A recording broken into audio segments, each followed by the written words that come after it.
Hello, welcome back. In this video series, we want to start user management system project using JavaFX and MySQL database. In today's video, we want to explain database diagram. After explaining that, we want to implement on MySQL database. Okay friends, if you are not subscribed my channel yet, please subscribe to get more information about Java and JavaFX. Okay, here we have multiple tables. We have user table, we have role table, we have permission table, we have user role table, and we have permission assignment table. That is good. Let's start with user table. In this table, we want to store user information, and here we have user ID, which is primary key, username, password, full name, and status. Okay, based on the status column, we can specify which user is active, which is inactive, and which user is blocked. Okay, the user table has relationship with user role table and permission assignment table. So thereafter we have role table. In this table we want to store user roles like admin, manager, normal user, and so on. Okay, this also has relationship with user role table and permission assignment table. So thereafter we have permission table. Using that table we can store all permissions.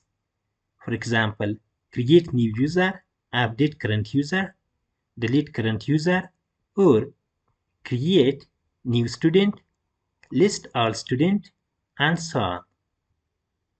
Okay friends, after that we have another important table, user role table. Here we have user role ID, which is primary key, that is good. We have user ID, which is firing key, and we have role ID, which is also firing key. For example, if we have user, for example Smith in the user table, and we have role in the role table, for example admin, we can assign to the Smith user admin role using the user role table. Okay, thereafter we have permissions assignment table. As you can see here, we have permission table. All the permissions we want to store in the permission table. Okay, and here we have assignment ID, which is primary key. There is no problem. We have permission ID, which is firing key. Using that, we can establish the relationship with permission table. That is good. And the relationship is one to many. That means we can assign multiple permission to a specific user. And here this table has relationship with the role table. This is also one to many. And this table also has relationship with the user table.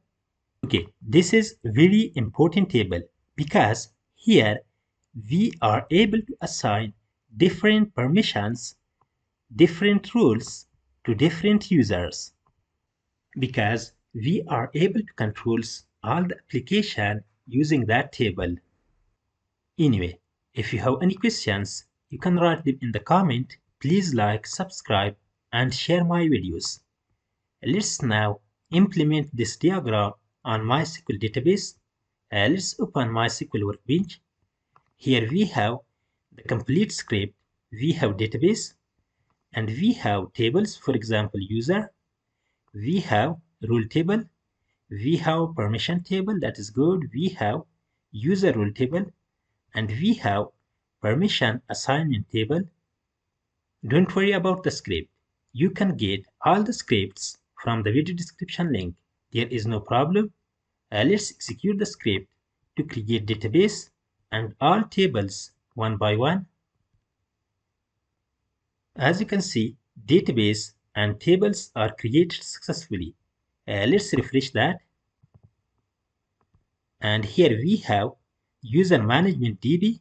Inside that we have different tables. We have permission assignment, we have role, user, and user role.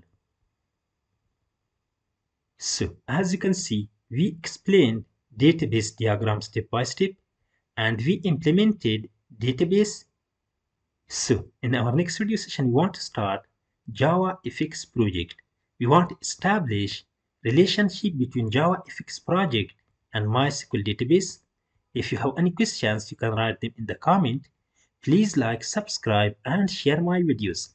That is enough for today. Have a good day. See you in the next one.